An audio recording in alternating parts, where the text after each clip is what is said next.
जबरील के दरवाजे पे पहुंचा। मैंने कहा ए अली का शगीर, तू भी अली के दरवाजे पे आता है, मैं भी अली के दरवाजे पे झुकता हूँ। तू हसनैन का दर्जी है, मैं हसनैन का मातमी हूँ। तू बतूल का नौकर है, मैं भी बतूल के दरवाजे पे सजदा करता हूँ। तू मुझे अल्लाह के करीब करेगा। लाहौर वालों, मैं जबरील के पीछे दौड़ा। जबरील सिदरतुल मुंतहा पे खड़ा कांप रहा था। मैंने जबरील को कांपते हुए देखा। मैंने कहा कोई तुझसे भी आगे गया है? उसने कहा मैं रुक गया था, मोहम्मद जूती पहन के चला गया। नालैने मुस्तफा, नालैने मुस्तफा, नालैने मुस्तफा चली गई है कुर्बे परवरदिगार में। इसका मतलब है अल्लाह के कुर्ब के लिए इनमें से किसी एक के साथ होना जरूरी है। इन 12 में से कोई भी तुम्हें अपने कुर्ब में ले ले, वो तुम्हें अल्लाह के कुर्ब में ले जाएगा। नौजवान तबका की अक्सरियत है, मुझे बोल के बताओ, जो हजरत मुस्तफा सरकार खत्मी उल मर्तबत के पांव में नलैन थी, वो किसी धात की बनी तो नहीं थी, चमड़े की थी। चमड़ा होता है जानवर का, जानवर की खाल मुस्तफा के पांव में आई, कुर्ब में चली गई। नहीं नहीं नहीं नहीं नहीं, अभी मजमा वहां नहीं पहुंचा। जानवर की खाल मुस्तफा के पांव में आई, कुर्ब में पहुंच गई। इसका मतलब जानवर भी इनके साथ मंसूब हो जाए, ये उसे भी कुर्ब परवरदिगार की मंजिल में ले जाते हैं। हम शिया भी घोड़े की पूजा नहीं करते, कुर्बतन इलल्लाह समझते हैं। मालिक हुसैन इज्जत है।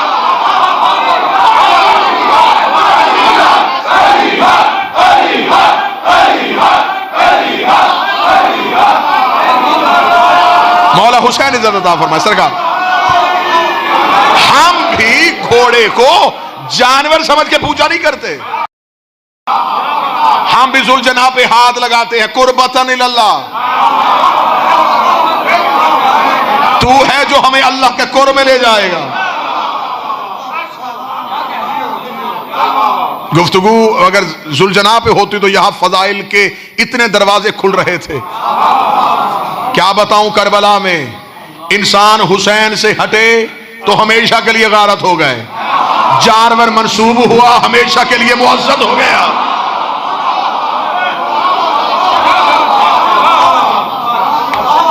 क्या बताऊं, कितने इसरार है कि कितनी बार हुसैन के घोड़े ने वही की आवाज सुनी है। कितने सिर थे यहां पे हुसैन की सवारी के। मूसा तूर पे, ईसा चौथे आसमान पे, जबरील सिदरा पे, मुस्तफा पहुंच गए कुर्ब की मंजिल पे। मैंने कहा ठीक है, फिर यही तो मेरा नबी था जो कुर्ब परवरदिगार में पहुंचा। मूसा तूर पे रुका है, ईसा चौथे आसमान पे रुका है, जबरील सिदरा पे खड़ा कांप रहा है। जिसका मैं कलमा पढ़ता हूं उसके पास इतनी इज्जत, इतना शर्फ है कि वो कुर्ब परवरदिगार की मंजिल पे पहुंच गया है। मैंने मुस्तफा के सामने हाथ जोड़े, मैंने कहा कलमा भी तेरा पढ़ा है, तेरी ही औलाद से मोहब्बत करता हूं, तेरे ही बेटों से वफा करने का हुनर सीखा है। मुझे इतना बताइए, आप जो कुर्बत परवरदिगार की मंजिल पे पहुंच गए थे, कि आपने अपने से भी आगे किसी को पाया? मुस्तफा कहते मुझे तो उसने 2 कमानों के फासले में खड़ा कर दिया था। थोड़ी देर के बाद पर्दा उठा, जो हाथ बाहर आया वो अली इब्ने अबी तालिब।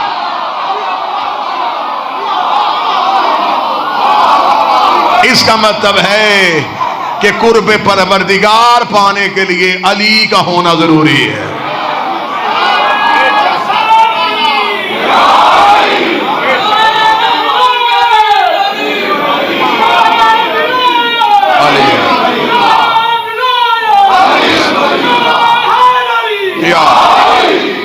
कुर्ब परवरदिगार पाने के लिए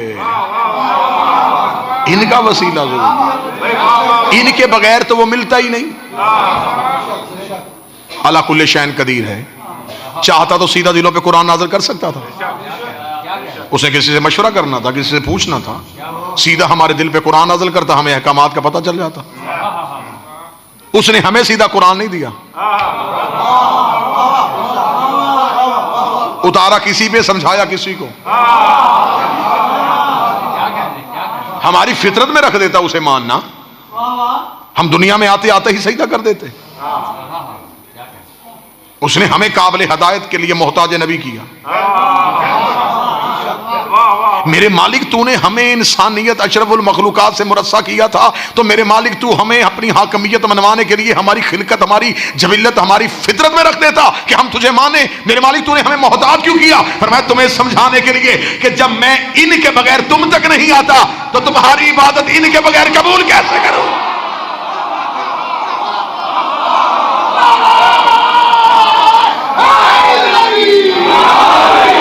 जो सब कुछ कर सकता है वो इनके बगैर हम तक नहीं आया।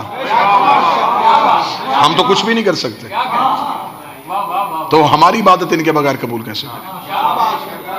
उसे सजदों की कसरत से गर्ज नहीं, उसे खलूस चाहिए। वो ये नहीं देखता कितनी है, वो ये देखता कैसी है। अहले जुबान अगर उर्दू समझने वाले बैठे, मैं जुमला तब्दील करता हूं, उसे मिकदार से गर्ज नहीं, मेयार से गर्ज है। वो नहीं देखता कितने किए, वो कैसे किए। अबलीस ने लाखों किए थे, उसे कबूल नहीं किए। हुर ने एक किया,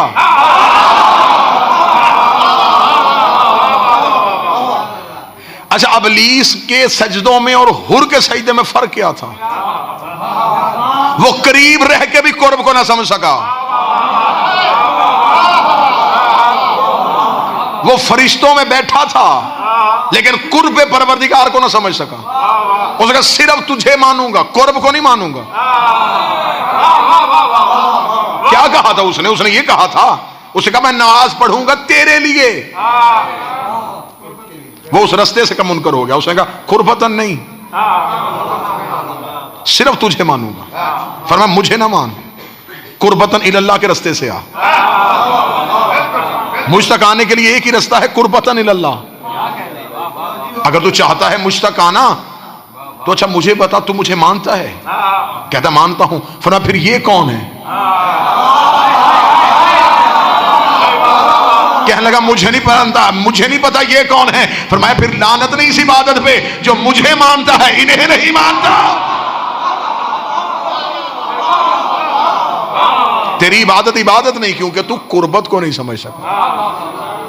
हुर के पास एक सजदा था लेकिन कुर्ब वाला था,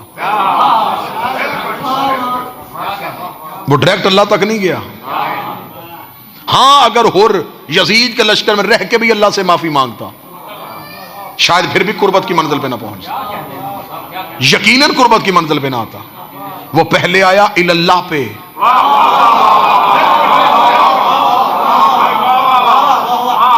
वो लेके गए अल्लाह तक।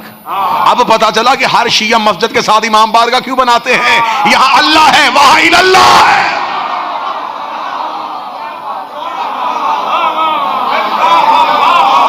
हम इल्लल्लाह से होके, हम इल्लल्लाह से होके अल्लाह तक आते हैं। हमसे पूछो कि हम करबला क्यों जाते हैं? इल्लल्लाह के लिए। हम मजलिसे क्यों करवाते हैं? इल्लल्लाह के लिए। ये है इल्लल्लाह, ये है रास्ता।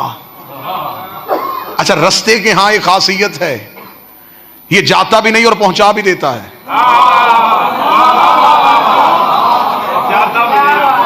ये खुद कहीं नहीं जाता, आने वाले को पहुंचा देता है। मैं लाहौर ठोकर पे उतरूं, मैं उतर के पूछूं अला का नवाब साहब कौन सा रास्ता जाता है, तो वो कहेंगे सीधा। वो तो वहीं था, उसने मुझे पहुंचा दिया, खुद नहीं आया, मुसाफिर को पहुंचा दिया। रास्ता होता भी ऐसा है जो खुद ना हिले।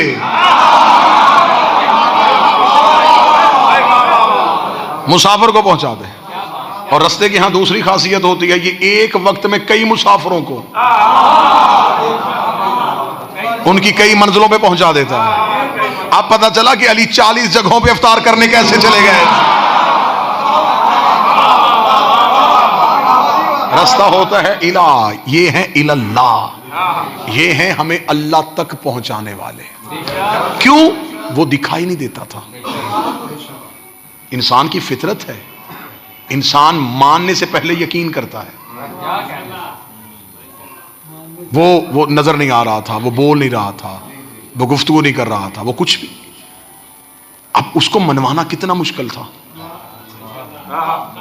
इन्होंने ऐसा मनवाया कि जमाने ने देखने की हसरत इसलिए नहीं की कि इन्होंने आके कह दिया अशहदु अन ला इलाहा इल्लल्लाह।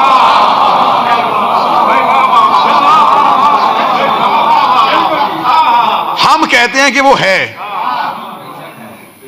इन्होंने सबसे पहले अशहदु अन ला इलाहा इल्लल्लाह कहा। आज सारी दुनिया कह रही है, आज सारे मुसलमान कह रहे हैं अशहदु अन ला इलाहा इल्लल्लाह। हम गवाही देते हैं वो है भी। गवाही तुम गवाही कैसे दे रहे हो? गवाही का शरीयत में कानून है शाहिदा हो व हाजिरुन अला शै। गवाह वो होता है जो चीज पे हाजिर हो। कानों से सुनी गवाही तो अदालत कबूल नहीं करती। वो पूछे चशमदीद गवाह है, ये वाकया होते हुए देखा? जी नहीं, अधूरी है तेरी गवाही।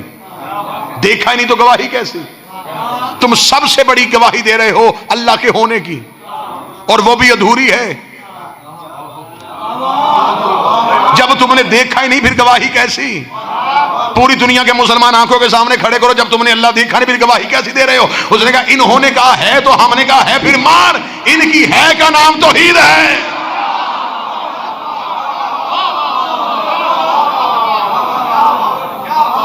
इन्होंने कह दिया है तो सबने कहा है।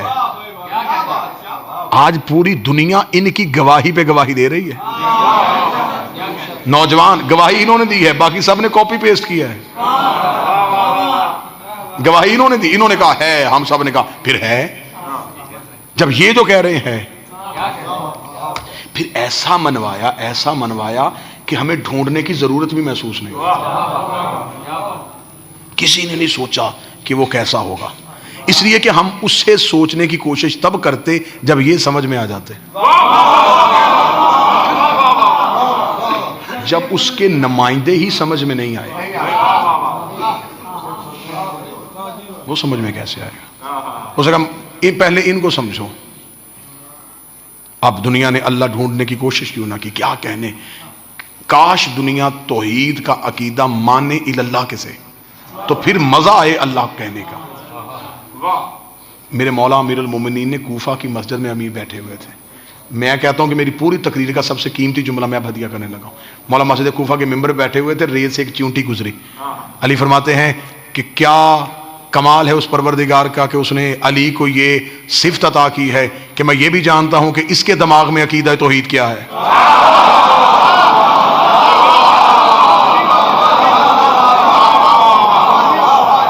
अली फरमाते हैं कि चूंटी भी अल्लाह मानती है, लेकिन अली जानता है इसका अकीदा तौहीद क्या। हम अल्लाह किसे मानते हैं? ताकतों के मरकज को। हमारे पास अल्लाह के होने की दलील हर एक के जहन में तौहीद जुदा है। कतन ये ना समझना कि हम सारे एक जैसा अकीदा तौहीद रख रहे हैं। कुएं में रहने वाला मेंढक पूरी कायनात कुआं समझता है, इसी को कुएं से बाहर कभी निकला ही नहीं। हम ये समझते हैं कि सिर्फ ताकतों के चश्मे को, मरकज को अल्लाह कहते हैं। इससे बाहर निकल के देखो कि अल्लाह के होने की दलील क्या है। फिर मुझसे कोई पूछे कि तेरे पास क्या जुमला है, तो मैं तो यही कह देता हूं कि मुझे अल्लाह की ताकतें, मजहर, सब कुछ देखने की जरूरत इसलिए नहीं हुई कि मेरे पास अल्लाह के होने की एक ही दलील है, अली की पेशानी।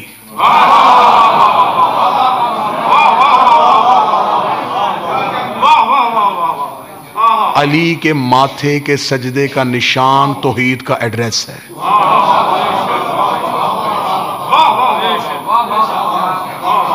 अली के पेशानी का मेहराब बाबुल्ला है। ये हमें अल्लाह तक पहुंचाता है।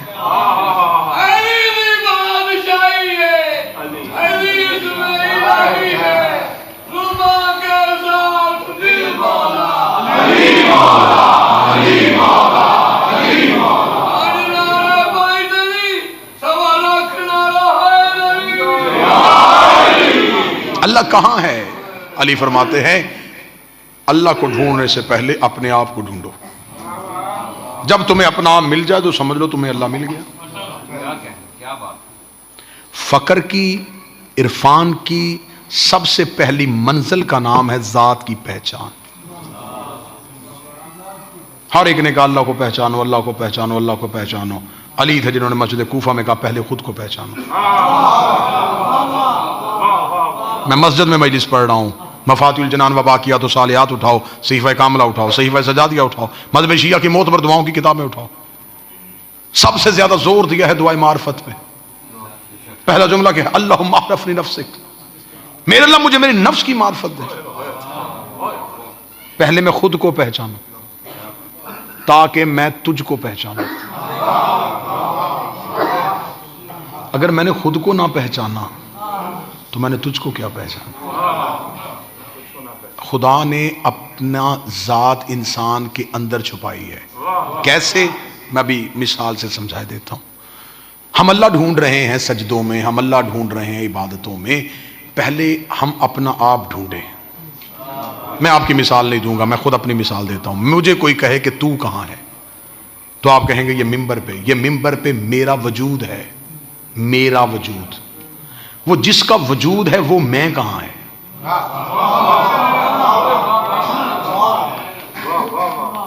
फलसफा और मंतक की बहस है जिसे मैं आसान